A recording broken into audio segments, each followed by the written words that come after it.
Hello friends, ഞാൻ ഇന്നിവിടെ പുതിയൊരു റെസിപ്പി ആയിട്ടാണ് വന്നിരിക്കുന്നത്. കീമ കൊണ്ട് നമുക്കൊരു ബിരിയാണി ഉണ്ടാക്കിയാലോ? എന്നാൽ നമുക്ക് റെസിപ്പിയിലേക്ക് പോകാം. ആദ്യം കുക്കർ അടുപ്പത്ത് വെച്ച് കുക്കർ ഒന്ന് ചൂടായ ശേഷം അതിലേക്ക് ഒരു 1 ടേബിൾ സ്പൂൺ ഓയിൽ ഒഴിച്ചു കൊടുക്കാം.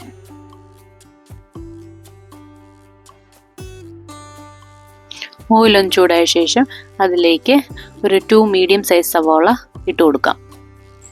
ഇനി കുറച്ച് ഉപ്പിട്ട് കൊടുക്കുന്നുണ്ട്.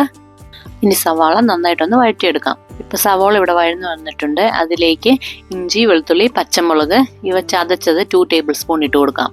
ഇനി ഇതിൻ്റെ പച്ചമണം മാറുന്നവരെ നമുക്കൊന്ന് വഴറ്റിയെടുക്കാം. ഒരു വലിയ തക്കാളി ചേർത്ത് കൊടുക്കുന്നുണ്ട്. ഇനി ഈ തക്കാളി ഒന്ന് വെന്തുടയുന്നത് വരെ നമുക്കൊന്ന് വഴറ്റിയെടുക്കാം. അതിനുശേഷം അതിലേക്ക് കാശ്മീരി ചില്ലി 1 ടേബിൾ സ്പൂൺ ഞാൻ ചേർത്തിട്ടുണ്ട്. മഞ്ഞൾപ്പൊടി 1/4 ടീസ്പൂൺ, മല്ലിപ്പൊടി 1.5 table spoon, garam masala 1/2 teaspoon, കുരുമുളക് പൊടി 1 ടേബിൾ സ്പൂൺ, ഇത്രയും ചേർത്ത് പച്ചമുളക് മാറുന്നത് വരെ നമുക്കൊന്ന് വഴറ്റിയെടുക്കാം. ഇപ്പോൾ ഇതിൻ്റെ പച്ചമുളക് മാറി വന്നിട്ടുണ്ട്. ഇനി ഇതിലേക്ക് നമുക്ക് കീമ ഇട്ട് കൊടുക്കാം. ഞാനിവിടെ ബീഫാണ് യൂസ് ചെയ്തിരിക്കുന്നത്. നിങ്ങൾക്ക് ചിക്കനോ മട്ടണോ എന്ത് വേണമെങ്കിലും യൂസ് ചെയ്യാം. ഇനി ഇത് നന്നായിട്ടൊന്ന് ഇളക്കി കൊടുക്കാം. അതിലേക്ക് കുറച്ച് ചൂടുവെള്ളം ഒഴിച്ചു കൊടുത്തിട്ടുണ്ട്. ഇനി അതിലേക്ക് കുറച്ച് മല്ലിയില, കുറച്ച് പുതിനയില ഇവയെല്ലാം ചേർത്ത് നന്നായി ഇളക്കി കുക്കർ അടച്ചു വെച്ച് 2 വിസിൽ വരുന്നത് വരെ വേവിച്ചെടുക്കാം. ഇത് കുക്കാകുന്ന സമയം കൊണ്ട് നമുക്ക് ഇതിലേക്കുള്ള റൈസ് ഒന്ന് തയ്യാറാക്കാം. അതിനുവേണ്ട പാത്രം എടുത്ത് അതിലേക്ക് 1 കപ്പ് റൈസിന് 1.5 കപ്പ് എന്ന അളവിൽ ചൂടുവെള്ളം ഞാൻ ഒഴിച്ചു കൊടുക്കുന്നുണ്ട്. ഇനി അതിനാവശ്യമായിട്ടുള്ള ഉപ്പിട്ട് കൊടുക്കാം. ഒരു 3 പച്ചമുളക്, കുറച്ച് പുതിനയില, കുറച്ച് മല്ലിയില ഇവ ചേർത്തിട്ടുണ്ട്. ഇനി നമുക്ക് അതിലേക്ക് ആവശ്യമായിട്ടുള്ള റൈസ് ചേർത്ത് കൊടുക്കാം. കഴുകി വൃത്തിയാക്കി 20 മിനിറ്റ് കുതിർത്ത് വെച്ച ബാസ്മതി റൈസാണ് ഞാനിവിടെ യൂസ് ചെയ്തിരിക്കുന്നത്. അത് നന്നായി ഇളക്കി ഉപ്പ് ആവശ്യത്തിനുണ്ടോ എന്ന് നോക്കി, ഇല്ലെങ്കിൽ നമുക്ക് വീണ്ടും ഇട്ട് കൊടുക്കാം. ഇനി അത് അടച്ചു വെച്ച് മീഡിയം ഫ്ലെയിമിൽ ഒരു 8 മിനിറ്റ് നമുക്കൊന്ന് വേവിച്ചെടുക്കാം. ഇപ്പോൾ വെള്ളമെല്ലാം ചെറുതായിട്ട് വറ്റി വന്നിട്ടുണ്ട്. ഇനി അതൊന്നുകൂടെ നമുക്കൊരു 12 മിനിറ്റ് ലോ ഫ്ലെയിമിൽ വെച്ച് വേവിച്ചെടുക്കാം. ഇപ്പോൾ റൈസ് ഇവിടെ കുക്കായിട്ട് വന്നിട്ടുണ്ട്.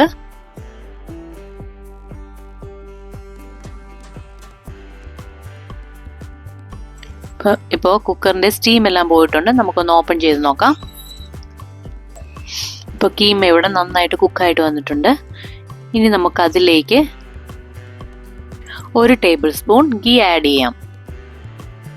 നെയ്യ് ചേർത്ത് നന്നായിട്ടൊന്ന് മിക്സ് ചെയ്തെടുക്കാം. ഇനി റൈസിലേക്ക് കീമ ഇട്ട് നമുക്കൊന്ന് ദം ചെയ്തെടുക്കാം. അതിലേക്ക് സാഫ്രോൺ കളർ ആഡ് ചെയ്യുന്നുണ്ട്. ഇത് ഓപ്ഷനിലാണ്. ഇനി അതിലേക്ക് കുറച്ച് ഗീ ആഡ് ചെയ്യുന്നുണ്ട്. ഗീ ഒക്കെ നിങ്ങളുടെ ഇഷ്ടത്തിന് ആഡ് ചെയ്ത് കൊടുക്കാം. കൂടുതൽ വേണ്ടവർക്ക് കൂടുതലും. ഇനി അതിലേക്ക് ഞാൻ 1/2 ലെമൺ ജ്യൂസ് ഒഴിച്ചു കൊടുക്കുന്നുണ്ട്.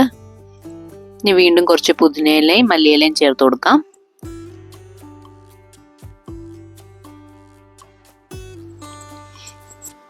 ഇനി കുക്ക് ചെയ്ത് വെച്ചിരിക്കുന്ന കീമ നമുക്കിതിലേക്ക് ആഡ് ചെയ്യാം.